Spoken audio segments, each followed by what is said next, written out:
नमस्कार मित्रों, अपने चैनल में सभी श्रोताओं को स्वागत करता हूं। आज की प्रस्तुति में लेकर आया हूं विश्व प्रसिद्ध लेखक ओ हेनरी की कहानी द लास्ट लीफ। इसका हिंदी अनुवाद आखिरी पत्ता। तो आनंद लीजिए विश्व प्रसिद्ध कहानियों की एक झलक। आखिरी पत्ता, लेखक हैं ओ हेनरी। वाशिंगटन चौक के पश्चिम की ओर एक छोटा सा मोहल्ला है जिसमें टेढ़ी मेढ़ी गलियों के जाल में कई बस्तियां बसी हुई हैं। ये बस्तियां बिना किसी तरतीब के बिखरी हुई हैं। कहीं कहीं सड़क अपना ही रास्ता 2-3 बार काट जाती है। इस सड़क के संबंध में एक कलाकार के मन में अमूल्य संभावना पैदा हुई कि कागज़, रंग और कैनवास का कोई व्यापारी यदि तकादा करने यहाँ आए तो रास्ते में उसकी अपने आप से मुठभेड़ हो जाएगी और उसे एक पैसा भी वसूल किए बिना वापस लौटना पड़ेगा। इस टूटे फूटे और विचित्र ग्रीनविच नामक ग्राम मोहल्ले में दुनिया भर के कलाकार आकर एकत्रित होने लगे। वे सब के सब उत्तर दिशा में खिड़कियों, 18वीं सदी के मेहराबें, छत के कमरे और सस्ते किरायों की तलाश में थे। बस छठी सड़क से कुछ कांसे के लोटे और टिन की तस्तरियां खरीद लाए और गृहस्थी बसा ली। एक नीचे से मकान के तीसरी मंजिल पर सू जोर जानसी का स्टूडियो था। जानसी जोना का अपभ्रंश था। एक मेइन से आई थी और दूसरी कैलिफोर्निया से। दोनों की मुलाकात 8वीं सड़क के एक अत्यंत सस्ते होटल में हुई थी। दोनों की कला रुचि और खाने पीने की पसंद में इतनी समानता थी कि दोनों के मिले जुले स्टूडियो का जन्म हो गया। यह बात मई के महीने की थी। नवंबर की सर्दियों में एक अज्ञात अजनबी ने, जिसे डॉक्टर लोग निमोनिया कहते हैं, मोहल्ले में डेरा डालकर अपनी बर्फीली उंगलियों से लोगों को छेड़ना शुरू किया। पूर्वी इलाके में तो इस सत्यानाशी ने 20 लोगों की बलि लेकर तहलका मचा दिया, परंतु पश्चिम की तंग गलियों वाले जाल में उसकी चाल कुछ धीमी पड़ गई। मिस्टर निमोनिया स्त्रियों के साथ भी कोई रियायत नहीं करते थे।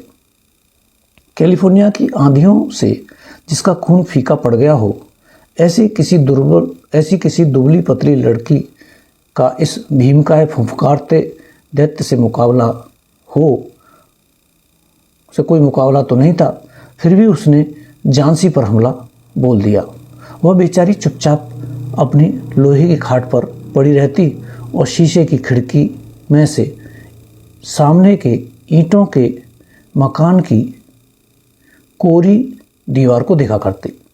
एक दिन उसका इलाज करने वाले बूढ़े डॉक्टर ने थर्मामीटर झटकते हुए सू को बाहर के बरामदे में बुलाकर कहा, उसके जीने की संभावना रुपए में 2 आना है, और वह भी तब यदि उसकी इच्छा शक्ति बनी रहे।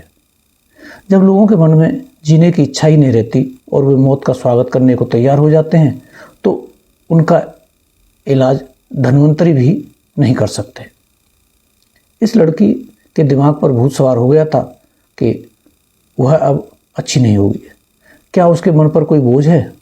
सू बोली, और तो कुछ नहीं, पर किसी रोज़ नेपल्स की खाड़ी का चित्र बनाने की उसकी प्रबल आकांक्षा है। चित्र? मैं पूछ रहा था कि उसके जीवन में कोई ऐसा आकर्षण भी है जिससे जीने की इच्छा तीव्र हो, जैसे कोई नौजवान। बिच्छू के डंक की सी चुभती बात आवाज़ में सू बोली, नौजवान, पुरुष और प्रेम छोड़ो भी डॉक्टर, ऐसी कोई बात नहीं है। डॉक्टर बोला, सारी बुराई की जड़ यही है। डॉक्टरी विद्या के अनुसार जो कुछ मुझसे मुमकिन है उसे किए बिना नहीं छोड़ूंगा, पर जब कोई मरीज अपनी अर्थी के साथ चलने वालों की संख्या गिनने लगा जाता है, जब कोई मरीज अपनी अर्थी के साथ चलने वालों की संख्या गिनने लगता है, तब दवाइयों की शक्ति आधी रह जाती है।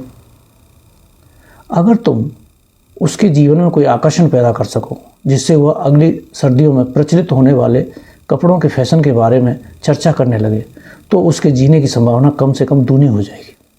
डॉक्टर के जाने के बाद सू अपने कमरे में गई और उसने रो रो कर कई रूमाल निचोड़ने काबिल कर दिए। कुछ देर बाद चित्रकारी का सामान लेकर वह सीटी बजाती हुई झांसी के कमरे में पहुंची। झांसी चद्दर ओढ़े चुपचाप बिना हिले डुले खिड़की की ओर देखती पड़ी थी। उसे सोई हुई जानकर उसने सीटी बजाना बंद कर दिया।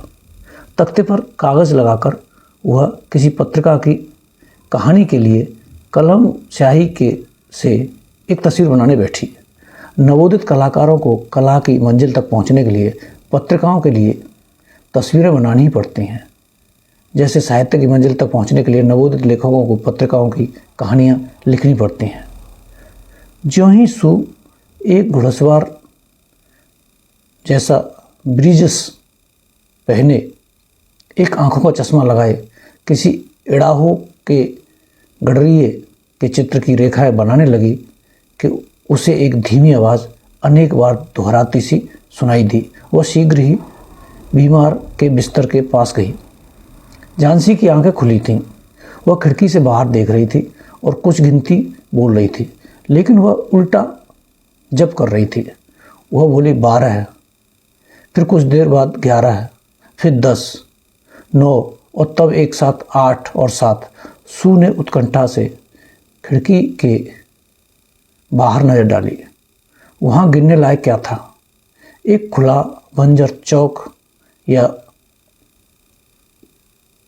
20 फीट दूर ईंटों के मकान की पूरी दीवार, एक पुरानी ऐंठी हुई जड़ें निकली हुई सदाबहार की बेल दीवार की आधी ऊंचाई तक चढ़ी हुई थी।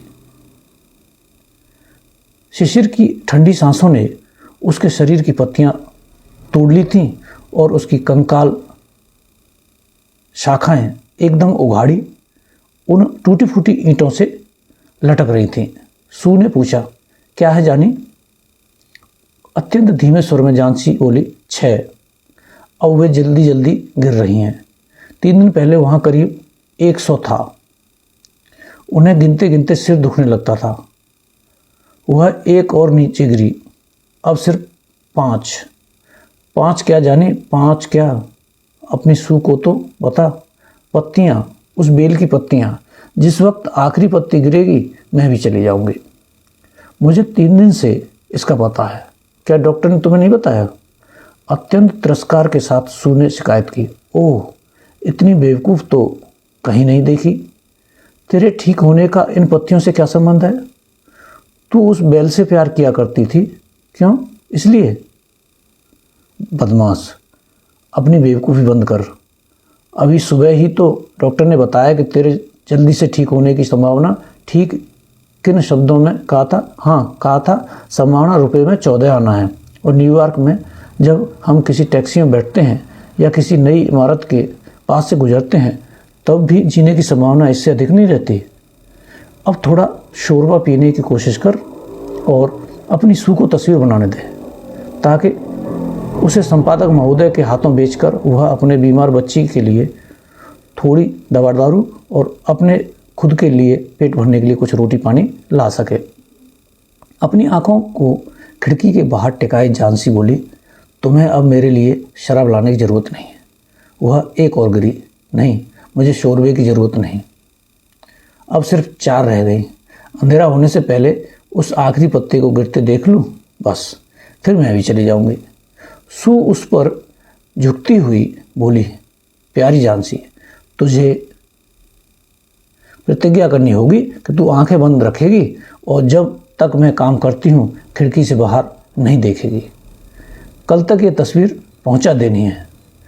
मुझे रोशनी की ज़रूरत है, वरना अभी खिड़की बंद कर देती है। झांसी ने रुखाई से पूछा, क्या तुम दूसरे कमरे में बैठकर तस्वीरें नहीं बन सकती?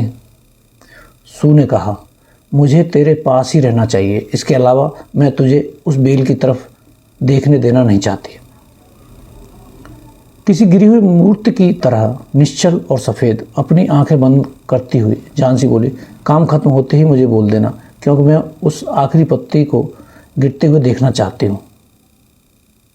अब अपनी हर पकड़ को ढीला छोड़ना चाहती हूँ और उन बेचारी थकी हुई पत्तियों की तरह तैरती हुई नीचे नीचे नीचे चली जाना चाहती हूँ। सू ने कहा, तू सोने की कोशिश कर, मैं खाने में मजदूर का मॉडल बनाने के लिए उस बेहरमैन को बुला लाती हूँ। अभी 1 मिनट में आई, जब तक मैं नहीं लौटूं तो हिलना मत। बूढ़ा बेहरमैन उनके नीचे ही एक कमरे में रहता था। वह भी चित्रकार था। उसकी उम्र 60 साल से भी अधिक थी। उसकी दाढ़ी माइकल एंजेलो की तस्वीर के मोजेस की दाढ़ी की तरह किसी बदशक्ल बंदर के सिर से किसी भूत के शरीर तक लहराती मालूम पड़ती थी। बेहरमैन एक असफल कलाकार था। 40 वर्षों से वह साधना कर रहा था, लेकिन अभी तक अपनी कला के चरण भी नहीं छू सका। वह हर तस्वीर को बनाते समय यही सोचता था कि यह उसकी उत्कृष्ट कृति होगी, पर कभी भी वैसी बना नहीं पाता। इधर कई वर्षों से उसके व्यावसायिक या विज्ञापन चित्र बनाने के सिवाय वह धंधा भी छोड़ दिया। उन नवयुवक कलाकारों के लिए मॉडल बनकर जो किसी पेशेवर मॉडल की फीस नहीं चुका सकते, वह आजकल अपना पेट भरता था।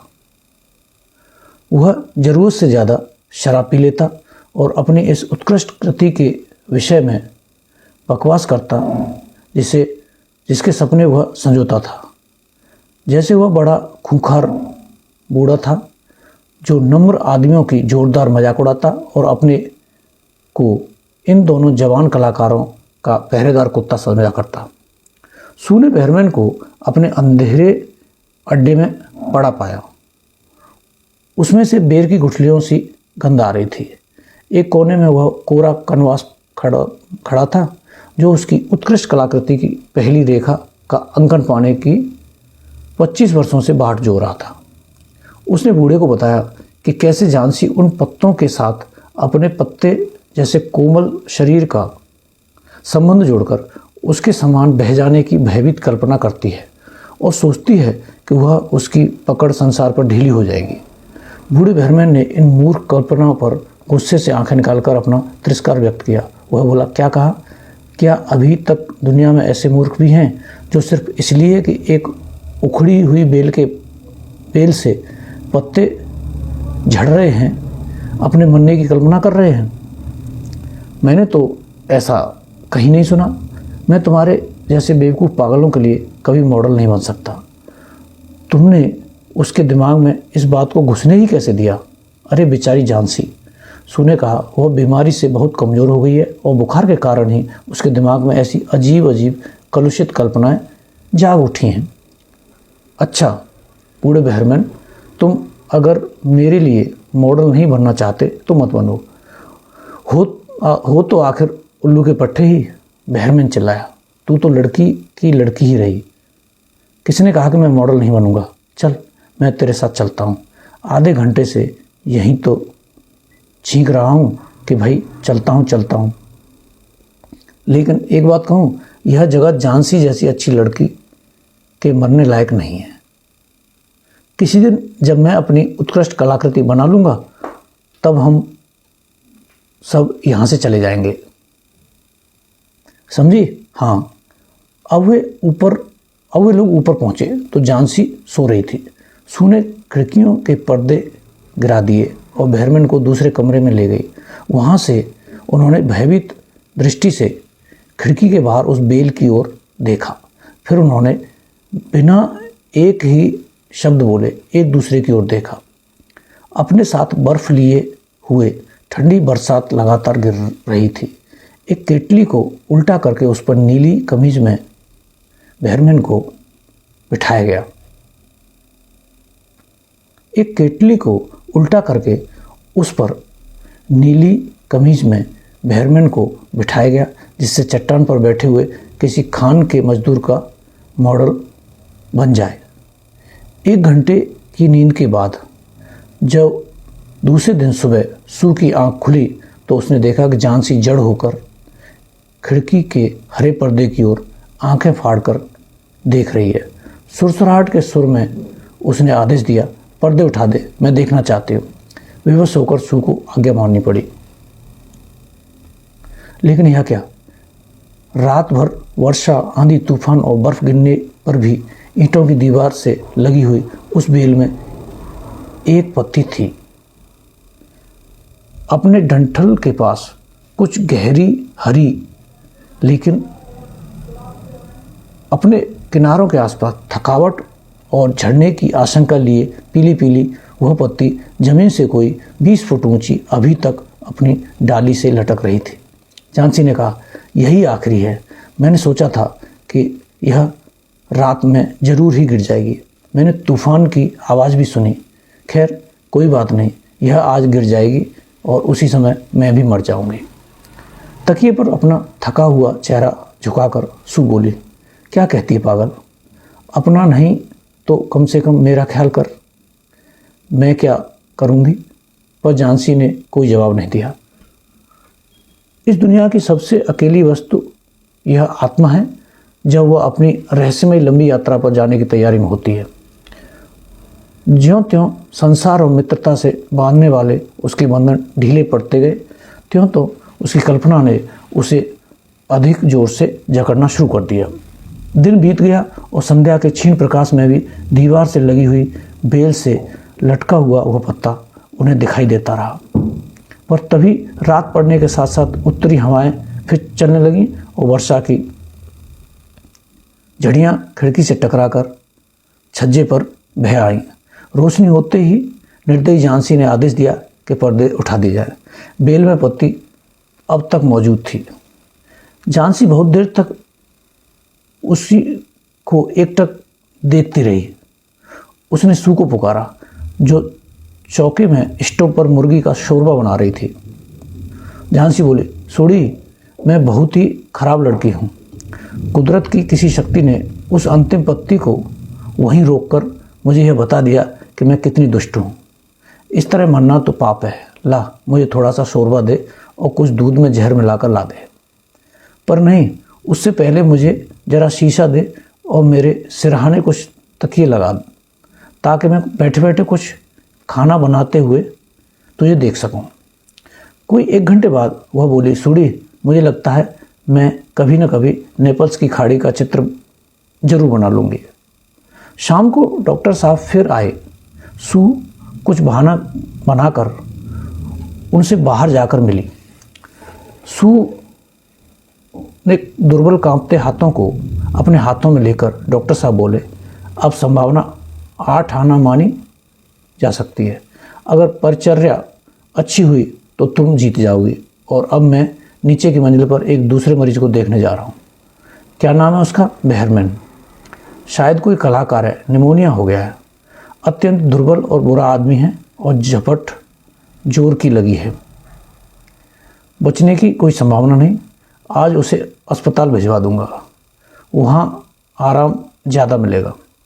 दूसरे दिन डॉक्टर ने सू से कहा, झांसी अब खतरे से बाहर है, तुम्हारी जीत हुई। अब तो सिर्फ पथ्य और देखभाल की ज़रूरत है। उस दिन शाम को सू झांसी के पलंग के पास आकर बैठ गई। वह नीली ऊन का एक बेकार सा गुलबंद निश्चिंत होकर बुन रही थी। उसने तकिए के उस ओर से अपनी बाह सू के गले में डाल दी। सू बोली, मेरी भोली बिल्ली, तुझसे एक बात कहनी है। आज सुबह अस्पताल में मिस्टर बेहरमैन की निमोनिया से मृत्यु हो गई। वह सिर्फ 2 रोज़ बीमार रहा। परसों सुबह ही चौकीदार ने उसे अपने कमरे में दर्द से तड़पता पाया था। उसके कपड़े यहाँ तक के जूते भी पूरी तरह से भीगे थे और बर्फ़ के समान ठंडे हो रहे थे। कोई नहीं जानता कि ऐसी भयानक रात में वह कहाँ गया था। लेकिन उसके कमरे में एक जलती हुई लालटेन, एक नसैनी, 2-4 ब्रश और फलक पर कुछ हरा और पीला रंग मिलाया हुआ मिला। जरा खिड़की से बाहर तो देख, दीवार के पास की उस अंतिम पत्ती को। क्या तुझे कभी आश्चर्य नहीं हुआ कि इतनी आंधी और तूफान में भी वह पत्ती हिलती क्यों नहीं? प्यारी सखी, यही बेहरमैन की उत्कृष्ट कलाकृति थी। जिस रात को अंतिम पत्ती गिरी उसी रात उसने उसका निर्माण किया था। मित्रों, यहाँ ओ हेनरी की ये कालजयी रचना द लास्ट लीफ समाप्त होती है। निश्चित ही यह एक बहुत ही रोमांचित करती हुई और जिजीविषा को व्यक्त करती हुई, आशा से भरी हुई एक कहानी है। ऐसी अनेक कहानियाँ सुनने के लिए हमसे जुड़े रहें। हमारे चैनल को अवश्य सब्सक्राइब कर लें। धन्यवाद।